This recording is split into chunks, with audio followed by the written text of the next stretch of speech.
Hello everybody, welcome back to learning pathway. साथियों, आप यदि बिहार एसएससी की तैयारी कर रहे हैं तो ये सीरीज आपके लिए मोस्ट इम्पोर्टेंट होने वाला है, क्योंकि इस सीरीज में हम जीके के ऐसे क्वेश्चंस की प्रैक्टिस आपको करवा रहे हैं जो आपके एग्जाम में 100% पूछे जाने की संभावना है। इससे पहले हमने 3 क्लास ले लिए हैं, तो इस क्लास को कंप्लीट करने के बाद उस 3 क्लास को भी आप कंप्लीट कर लीजिएगा। और मैं आपसे वादा करता हूँ कि हमारे पूरे प्रैक्टिस सीरीज को आप देखते हैं, यानी कि लास्ट तक हमारे साथ जुड़े रहते हैं, तो एक भी क्वेश्चन आपके एग्जाम में छूटने वाला है नहीं। और आपकी तैयारी पूरी हो चुकी है तो आपका जो है प्रैक्टिस भी हो जाएगा। तो आइए आज के सेशन को स्टार्ट करते हैं, लेकिन उससे पहले आप यदि हमारे चैनल पर नए हैं तो सब्सक्राइब कर सकते हैं। फेसबुक पेज पर देख रहे हैं तो पेज को लाइक कर सकते हैं। जिस क्वेश्चन का आंसर आपको पता हो कमेंट सेक्शन में सबसे पहले आप करने की कोशिश कीजिएगा। वैसे सभी क्वेश्चन का आंसर और बिल्कुल डिटेल में आपको जानकारी यहाँ पर दी जाती है, तो इसके लिए तो आपको टेंशन लेनी ही नहीं है। तो चलिए फर्स्ट क्वेश्चन की ओर बढ़ते हैं। फर्स्ट क्वेश्चन है, स्वामित्व योजना के संबंध में दिए गए कथनों पर विचार कीजिए।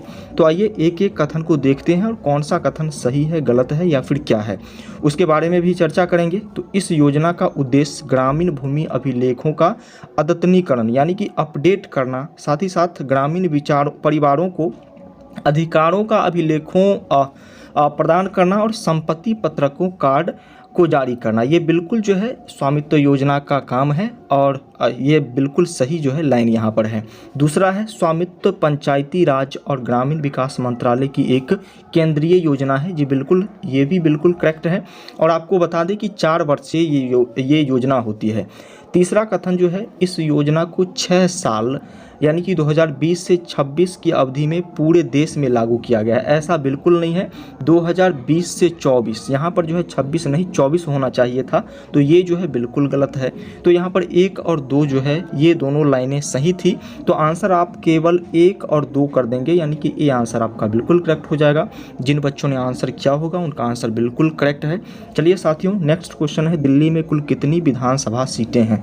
दिल्ली में विधानसभा सीटों की बात यदि हम करते हैं तो बता दीजिए 50, 60, 70 या फिर 40 कितनी सीटें हैं? बिल्कुल, आप सभी बच्चों की तरफ से यदि आंसर आ रहा है सी, तो आपका आंसर बिल्कुल करेक्ट है। फ्रेंड्स, नेक्स्ट क्वेश्चन आपका जो है, आभासी वृक्ष रहित विरल वनस्पति कहाँ पाई जाती है?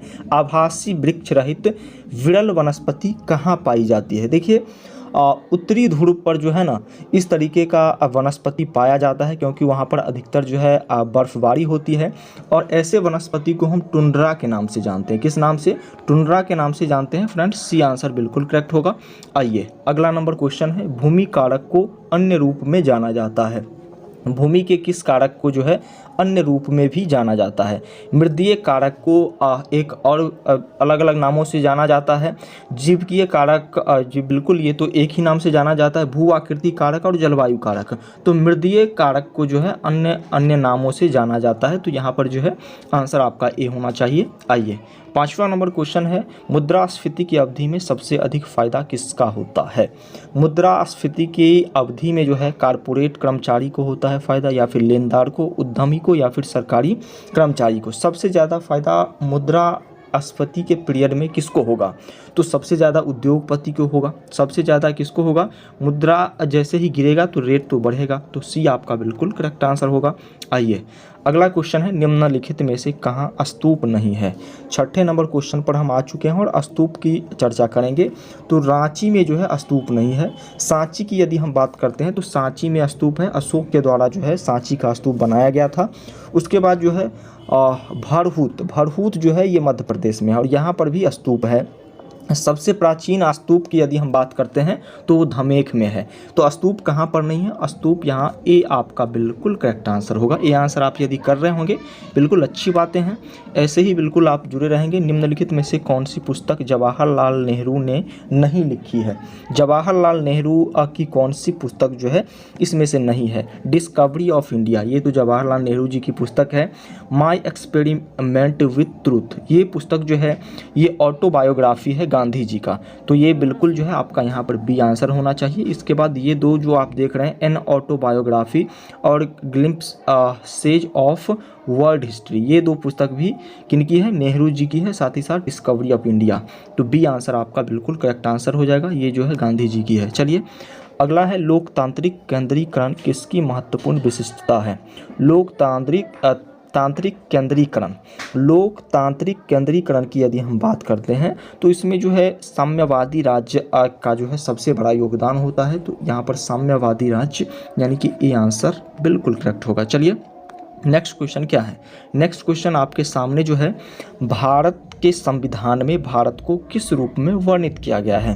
भारत के संविधान में भारत को धारा 1 में ही राज्यों का संघ बताया गया है। हमारे संविधान के धारा 1 में भारत को राज्यों का संघ बताया गया है, यूनियन ऑफ स्टेट बताया गया है। ध्यान रहेगा आपको, यदि ध्यान रहे तो डी आंसर आप याद रखिएगा। आइए अगला क्वेश्चन है, छाया मंत्रिमंडल किसकी प्रशासनिक व्यवस्था की विशिष्टता है। छाया मंत्रिमंडल, छाया मंत्रिमंडल की यदि हम बात करते हैं तो इंग्लिश में इसको शैडो कैबिनेट भी कहा जाता है। और शैडो कैबिनेट की यदि हम बात करते हैं तो ये ब्रिटेन की जो है प्रथा है मंत्रिमंडल की। तो यहाँ पर ए आंसर आपका बिल्कुल करेक्ट होना चाहिए। आइए नेक्स्ट आपके सामने है, किस राष्ट्रीय राजमार्ग को शेरशाह सूरी मार्ग कहते हैं। देखिए अटारी बॉर्डर के पास जो है एक राष्ट्रीय राजमार्ग है, राष्ट्रीय राजमार्ग नंबर 3 है। इसको किस नाम से हम जानते हैं, शेरशाह सूरी मार्ग के नाम से भी जानते हैं, क्योंकि इन्हीं के द्वारा ये बनाया गया था, जीटी रोड में कनेक्ट होता है। चलिए आंसर यहाँ पर भी ए ही होना चाहिए था। आइए नेक्स्ट क्वेश्चन है, किस राज्य सरकार ने 2 अक्टूबर 2023 को अपने जाति आधारित सर्वेक्षण के निष्कर्षों को सार्वजनिक किया। 2 अक्टूबर 2023, ये जो है करंट अफेयर्स की क्वेश्चंस हैं और आप यदि बिहार से बिलोंग करते हैं तो बिल्कुल आपको इसका आंसर पता होना चाहिए। बी आपका बिल्कुल करेक्ट आंसर। सबसे तगड़ी जाति इसमें जो डी आपका बिल्कुल करेक्ट आंसर। सबसे तगड़ी जाति जो इसमें उभर करके आई वो यादव थी। चलिए अगला नंबर क्वेश्चन क्या है, आपूर्ति की मात्रा में वृद्धि किससे दर्शाती है। आपूर्ति की मात्रा में वृद्धि, आपूर्ति से यानी कि ज़्यादा चीज़ें हो जाना, तो ये जो है आपूर्ति वक्र की ऊर्ध्व प्रवृत्ति को दर्शाती है। तो बी आंसर यहाँ पर होना चाहिए। आइए अगला नंबर क्वेश्चन क्या है, लास्ट में आप ये भी बता देंगे कि आपने कितने क्वेश्चन का आंसर सही किया है, क्योंकि अब जो है मई जून के आसपास आपके एग्ज़ाम हो जाएंगे। तो ऐसे में तैयारी बिल्कुल तंदुरुस्त करके आपको रखनी है। ब्राह्मणों पर भी जजिया लगाने वाला दिल्ली सुल्तान कौन था। ब्राह्मण पर भी जजिया लगाने वाला कौन, दिल्ली सुल्तान, तो इसका नाम क्या था, फिरोज तुगलक या फिर अलाउद्दीन खिलजी, मोहम्मद बिन तुगलक या फिर बलबन। तो ब्राह्मणों पर जजिया कर लगाया था आपका फिरोज तुगलक ने। किसने, फिरोज शाह तुगलक ने। कट्टर मुस्लिम था, ये कट्टर मुस्लिम था। आंसर बी हो जाएगा आपका। आइए अगले नंबर क्वेश्चन की बात करते हैं, किसने मालदीव का राष्ट्रपति चुनाव जीता। ये भी बिल्कुल करंट का क्वेश्चन है और डॉक्टर मोहम्मद मोइजू, इसके बारे में अभी विवाद भी छिड़ा था। तो इसने ही मालदीव का राष्ट्रपति चुनाव जीता है और यही जो है राष्ट्रपति भी हैं। अगला क्वेश्चन क्या है, अगला नंबर क्वेश्चन है, केंद्र और राज्य के बीच केंद्रीय संसाधनों के निर्णय पर परामर्श करने के लिए राष्ट्रपति द्वारा किस निकाय का गठन किया जाता है। केंद्र और राज्य के बीच केंद्रीय संसाधनों के निर्णय पर परामर्श करने के लिए राष्ट्रपति द्वारा किस निकाय का गठन किया जाता है। तो राष्ट्रपति के द्वारा जो है राज्य और केंद्र सरकार के बीच सामंजस्य के लिए जो है वित्त आयोग का गठन किया जाता है। किसका, वित्त आयोग का गठन किया जाता है। तो वित्त आयोग कहें तो आपका आंसर बी होना चाहिए। बी आपका बिल्कुल करेक्ट आंसर। अगला नंबर क्वेश्चन का आंसर हम आपसे जानना चाहेंगे, राइडर कप किस खेल के खिलाड़ी को दिया जाता है। राइडर कप किसको दिया जाता है, बेसबॉल के खिलाड़ी को, बास्केटबॉल या फिर ताश या फिर गोल्फ। राइडर कप की बात यदि हम करें ना तो राइडर कप जो है ये दिया जाता है गोल्फ के खिलाड़ी को राइडर कप दिया जाता है। और ये जो है यूरोप और क्या कहते हैं अमेरिका, यहाँ पर जो है मेंस लोग जो है ये कप का प्रतिनिधित्व करते हैं। तो आपका आंसर डी हो जाएगा। अगले नंबर क्वेश्चन की बात करते हैं। अगला नंबर क्वेश्चन है, गौतम बुद्ध का जन्म स्थान किसके द्वारा अंकित किया जाता है। तो गौतम बुद्ध का जन्म स्थान कहाँ है ये नहीं पूछा जा रहा है, किसके द्वारा अंकित किया जाता है। बौद्ध मठ के द्वारा, अशोक मौर्य का और रुक्मिणी देई स्तंभ के द्वारा, मूर्ति के द्वारा या फिर पीपल वृक्ष के द्वारा। तो अशोक मौर्य का जो है एक स्तंभ है रुक्मिणी देई स्तंभ, ये जो है नेपाल में है। तो यहाँ पर जो है बी आपका बिल्कुल करेक्ट आंसर हो जाएगा। अगले नंबर क्वेश्चन पर आइए। अगला नंबर क्वेश्चन है, किसी परिवार द्वारा अपने निजी उपयोग के लिए मक्खन घी तैयार करना किसका भाग है। आप अपने लिए यदि मक्खन घी तैयार कर रहे हैं तो ये जो है निजी लेखा निर्माण है या फिर घरेलू पूंजी निर्माण है, औद्योगिक उत्पादन है या फिर खपत है। इसको क्या बोलेंगे हम? इसको हम बोलेंगे खपत। अपने खपत के लिए चीज़ें कर रहे हैं तो खपत ही बोलेंगे इसको। आइए अगले नंबर क्वेश्चन पर आए। अब 20वां नंबर क्वेश्चन अब आपके सामने होगा। 20वें नंबर क्वेश्चन में जो आपसे पूछा जा रहा है, यूरोप में आलू की पैदावार किसने शुरू की थी? यूरोप में आलू की पैदावार जो है ये स्पेनिश लोग के द्वारा शुरू किया गया था। किसके द्वारा? स्पेनिश लोग के द्वारा शुरू किया गया था। तो आप लोगों का आंसर सही है या फिर गलत? अमेरिका में शीतलहर की वर्तमान अवधि का कारण क्या है? देखिए फिलहाल जो है अमेरिका में जो है उत्तरी ध्रुव से एक शीतलहर आई, क्या बोलते हैं उसको, एक तूफ़ान आया और उस तूफ़ान के कारण जो है 2013-14 में ये तूफ़ान आया था। उस बवंडर के कारण, तूफ़ान के कारण अभी तक जो है बवंडर के कारण जो है अमेरिका में क्या है, वर्तमान में जो है शीतलहर है। तो कहाँ से ये बवंडर उठा था? ये बवंडर उठा था उत्तरी ध्रुव से 2013-14 में, याद रखिएगा। आइए अगले नंबर क्वेश्चन को देखिए। अगला नंबर क्वेश्चन है, किसे संयुक्त रूप से मेडिसिन में 2023 के नोबेल पुरस्कार के लिए चुना गया? किसको चुना गया था? चलिए 22वें नंबर क्वेश्चन में सभी ऑप्शंस को पढ़ने हैं, उसके बाद ही जो है आंसर आपको करना है। तो सबसे पहला यहाँ पर है एलिस बियालस्की और एलन एस्पेक्ट्स, इनको तो बिल्कुल नहीं चुना गया था। कैटालीन कारिको और डू विस्मैन, ये जो दो व्यक्ति हैं कैटालीन कारिको और डू विस्मैन, ये दोनों जो है mRNA वैक्सीन बनाए थे कोविड-19 के लिए और काफ़ी सफल ये वैक्सीन रहा था और इसी के चलते इनको नोबेल पुरस्कार जो है दिया गया। तो आंसर आपका क्या होगा? बी आपका बिल्कुल करेक्ट आंसर होगा। नेक्स्ट पर हम आ चुके हैं और नेक्स्ट जो आपका है 21 नंबर क्वेश्चन है। इसमें क्या पूछा जा रहा है आपसे? हमने अभी कौन से क्वेश्चंस को किए हैं? 22 किए हैं, तो ये फिर 21 कहाँ से आ गया? 21-22 डबल हो गया। चलिए 23वें नंबर क्वेश्चन, उपभोक्ता संरक्षण अधिनियम 1986 में किस वर्ष संशोधन किया गया?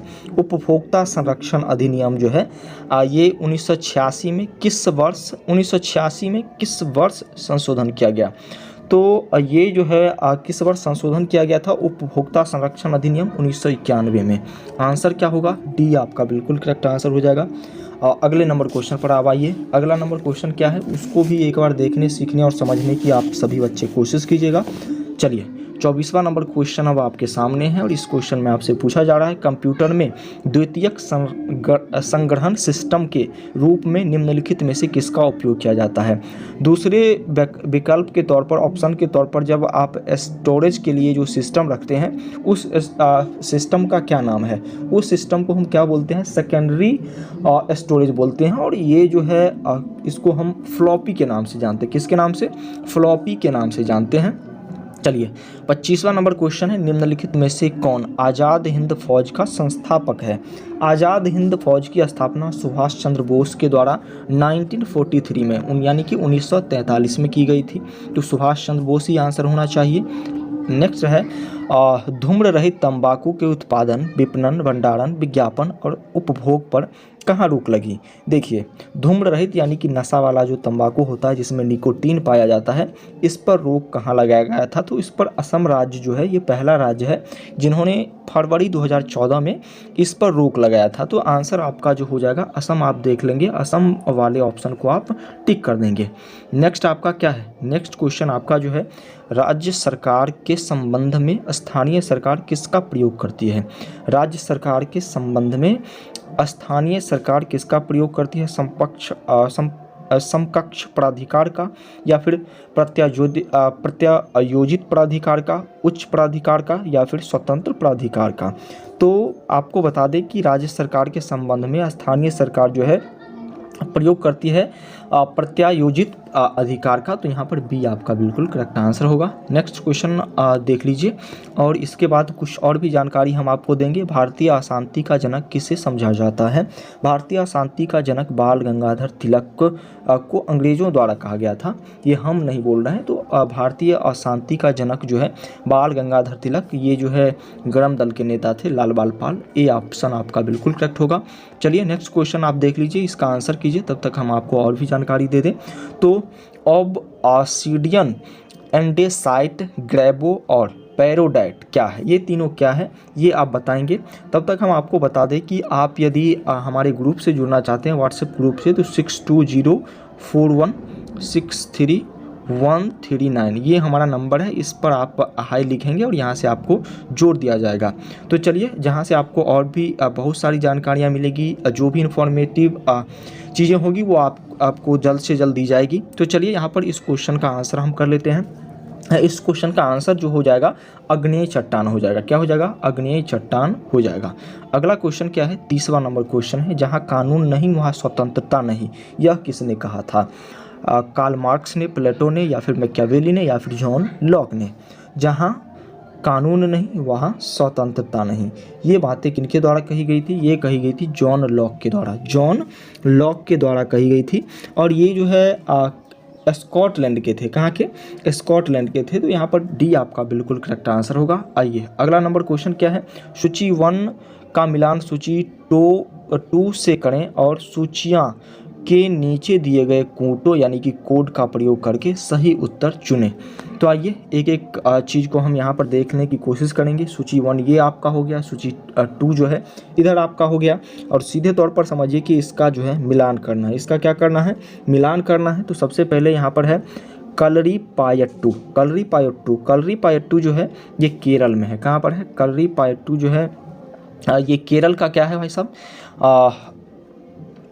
खेल है जो कि केरल में खेले जाते हैं। उसके बाद हम बात कर लेते हैं तीरंदाजी की। तीरंदाजी की यदि हम बात करते हैं तो तीरंदाजी जो है ये कहाँ प्रचलित है? ये मणिपुर में। कहाँ पर? मणिपुर में प्रचलित है। जल्लीकट्टू की बात करें तो जल्लीकट्टू जो है आपको बता दें तमिलनाडु में जो है जल्लीकट्टू खेल प्रचलित है।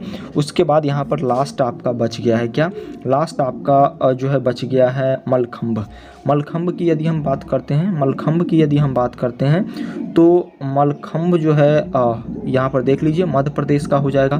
तो ऐसे करके आप मिला लीजिएगा। आगे बढ़िए, अगले नंबर क्वेश्चन को देखिए।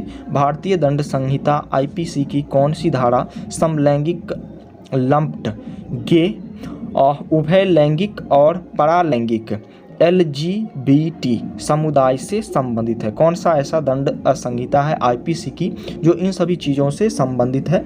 तो चलिए 32वें नंबर क्वेश्चन पर हम थे और 32वें नंबर क्वेश्चन का जो आंसर आपके सामने होना चाहिए ये क्या होना चाहिए? 32वें नंबर क्वेश्चन के लिए आंसर आपका 377 धारा होना चाहिए।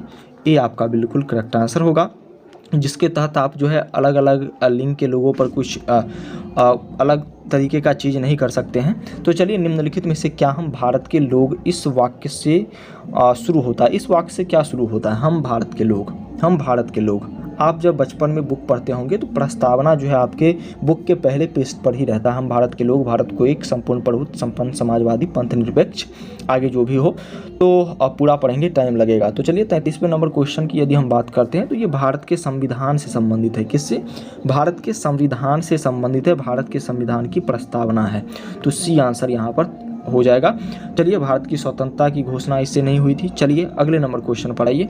अगला नंबर क्वेश्चन है सरकारिया आयोग संबंधित है। सरकारिया आयोग किससे संबंधित है? सरकारिया आयोग का गठन 1983 में हुआ था। 1983 में जो है सरकारिया आयोग का गठन किया गया था और ये जो है केंद्र राज्य से संबंधित कानूनों को देखता है। तो ये आपका बिल्कुल करेक्ट आंसर होगा।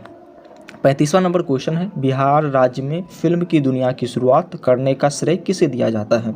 बिहार का सबसे पहला फिल्म जो है उसका नाम है पुनर्मिलन। क्या नाम है? पुनर्मिलन नाम है। और महाराजा भूपेंद्र नारायण सिंह ने सबसे पहले निर्माण किया था इस फिल्म का। तो आंसर यहाँ पर सी होना चाहिए। बिहार के पटना से संबंधित कौन सी कथन जो है यहाँ पर सही है? यहाँ पर 1580 में अकबर ने टकसाल या मुद्रालय का गठन किया। यहाँ स्थित माल सलामी मोहल्ला मुगल काल में व्यापारिक सामान या माल पर चुंगी वसूली का केंद्र था। ये दोनों तो सही है। यहाँ धवलपुरा में शेरशाह की बनाई मस्जिद तथा सदाकत खां के पिता का मकबरा है। तो ये भी सही है। तो आंसर यहाँ पर डी होना चाहिए। चलिए अगले नंबर क्वेश्चन को देखिए, 37वां नंबर क्वेश्चन है, बिहार के प्रमुख संग्रहालयों और उसके स्थापना वर्ष को सही सुमेलित कीजिए। तो चलिए कौन कौन से संग्रहालय हैं, सबसे पहले तो ये देखना होगा यहाँ पर। तो जी बिल्कुल दिया गया है सभी संग्रहालय और इसके स्थापना वर्ष के बारे में। तो आइए अब हम देख लेते हैं। 37वें नंबर क्वेश्चन की बात थी और यहाँ पर जो है राजेंद्र स्मारक की सबसे पहली बात हो रही है। और राजेंद्र स्मारक की स्थापना जो की गई थी, ये जी बिल्कुल राजेंद्र स्मारक की स्थापना की गई थी 1963 में। कब? 1963 में राजेंद्र स्मारक की स्थापना की गई थी। चंद्रधारी संग्रहालय दरभंगा में है और इसकी स्थापना की गई थी कब? इसकी स्थापना 1957 में ही कर दी गई थी। गया संग्रहालय गया की यदि हम बात करें तो 1952 में जो है इस संग्रहालय की स्थापना हुई थी। और महाराजा लक्ष्मेश्वर सिंह संग्रहालय दरभंगा में 2 संग्रहालय हैं और इस संग्रहालय का गठन जो किया गया था, ये किया गया था 1979 में किया गया था। उसके बाद यदि हम बात करते हैं नवादा संग्रहालय का गठन कब किया गया? तो इसका गठन किया गया था बिल्कुल 1974 में। और गांधी संग्रहालय पटना, इसका गठन किया गया था 1967 में। तो चलिए इसको आप स्क्रीनशॉट लेना चाहते हैं इसका तो ले सकते हैं। फिलहाल आगे बढ़ते हैं और अगले नंबर क्वेश्चन को देखते हैं। चिटगांव षड्यंत्र का नेतृत्व किया। चिटगांव षड्यंत्र का नेतृत्व किसके द्वारा किया गया था? सूर्य सेन के द्वारा किया गया था। चिटगांव षड्यंत्र जो है ये 22 मई 1930 को हुआ था। 1930 तो आप याद रखिए। चलिए अगला नंबर क्वेश्चन क्या है? अगला नंबर क्वेश्चन है, भारतीय रिजर्व बैंक का मुख्यालय स्थित है। भारतीय रिजर्व बैंक का मुख्यालय नई दिल्ली में है, मुंबई में है, चेन्नई में, बेंगलुरु में। कहाँ स्थित है? तो ये मुंबई में स्थित है। अगला नंबर क्वेश्चन क्या है? और इसलिए ना कहा जाता है मुंबई को भारत का वित्तीय राजधानी इसलिए कहा जाता है क्योंकि अधिकतर जो बिजनेसमैन है या फिर जो भी बैंक है, इस सभी का मुख्यालय जो है मुंबई में ही है। चलिए अगला नंबर क्वेश्चन है, राजगीर में पर्यटकों के लिए दर्शनीय स्थान कौन सा है? तो फिलहाल में जो है जरासंध का अखाड़ा, उसके बाद जो है गृध्र कूट पर्वत, मखदूम साहब का हजूरा, और ये सभी जो है यहाँ पर है राजगीर में। तो यहाँ पर बिल्कुल आपका करेक्ट आंसर जो है डी आना चाहिए। डी आपने आंसर किया है तो बिल्कुल करेक्ट आपका आंसर है। 44 नंबर क्वेश्चन है, भारतीय प्राणी सर्वेक्षण के वैज्ञानिकों ने पश्चिम बंगाल के दीघा मोहना के गहरे पानी में जीवंत नारंगी रंग की समुद्री मछली की एक नई प्रजाति की खोज की। प्रजाति का नाम बताएं। तो इस प्रजाति का नाम क्या था? इस मछली के प्रजाति का नाम था टेरिगोटिग्ला इंटरमेडिका, यानी कि आंसर आपका यहाँ पर हो जाएगा ए। चलिए नेक्स्ट क्वेश्चन क्या है? नेक्स्ट क्वेश्चन आपके सामने जो है, निम्नलिखित में से कौन सा भारत में चालू वित्तीय घाटे का प्रत्यक्ष कारण नहीं है? तेल आयात, सोने आयात या फिर निर्यात से बहुत ज़्यादा आयात नहीं हो रहा है। तो यहाँ पर सी आपका बिल्कुल करेक्ट आंसर होगा। 43वां नंबर क्वेश्चन है, निम्नलिखित में से कौन सी स्थिति में भारत में आपातकाल नहीं लगाया जा सकता है? तो यदि वित्तीय संकट आए तो लगाया जा सकता है, वित्तीय संकट आए तो लगाया जा सकता है। जी बिल्कुल। राष्ट्रपति द्वारा सरकार भंग किए जाने पर, राष्ट्रपति द्वारा सरकार भंग करने के बाद जो है आपातकाल नहीं लगेगा। राष्ट्रपति शासन, कानून व्यवस्था भंग होने पर लगाया जा सकता है, युद्ध अथवा बाहरी खतरा को देखते हुए भी लगाया जा सकता है। तो यहाँ पर जो है पूछा जा रहा है कि नहीं कब लगाया जा सकता है? तो नहीं लगाया जा सकता है राष्ट्रपति द्वारा यदि किसी सरकार को हटाया जाता है तब। तो बी आपका बिल्कुल करेक्ट आंसर हो जाएगा। नेक्स्ट क्वेश्चन आपका है, बिहार के प्रमंडल के संबंध में निम्न में से कौन सा कथन गलत है? कौन सा तथ्य जो है गलत है? तो यहाँ पर बिहार के प्रमंडल के संबंध में यदि हम बात करते हैं तो सभी को देखना होगा। मगध प्रमंडल के जिले गया, जहानाबाद, नवादा, औरंगाबाद, अरवल, ये सभी मगध प्रमंडल के जिले हैं। तिरहुत प्रमंडल की यदि हम बात करते हैं तो यहाँ पर जो है तिरहुत प्रमंडल में पूर्वी चंपारण भी आता है, पश्चिमी चंपारण, मुजफ्फरपुर, सीतामढ़ी, शिवहर, वैशाली, ये भी सही है। सारण प्रमंडल की ज़िले की यदि हम बात करते हैं तो मुजफ्फरपुर और वैशाली जो है यहाँ पर आप देख चुके हैं, गोपालगंज, शिवहर, सिवान, तो यहाँ पर जो है इसमें कुछ अल्टरनेटिव है।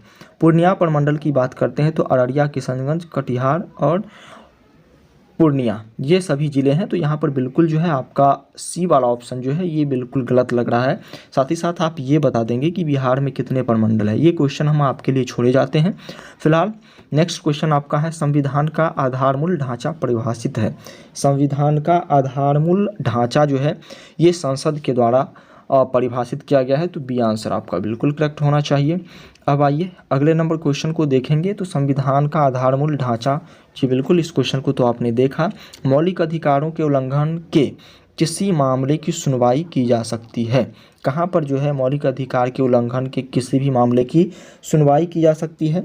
तो आप हाई कोर्ट में इसकी सुनवाई करवा सकते हैं। तो यहाँ पर बिल्कुल जो है उच्चतम न्यायालय द्वारा सीधे, तो आपका बिल्कुल करेक्ट आंसर सी होगा। आइए, ये क्वेश्चन आपसे पूछ रहा है, भारत के संविधान में संशोधन किए जा सकते हैं। कैसे आप संशोधन करेंगे भारत के संविधान में?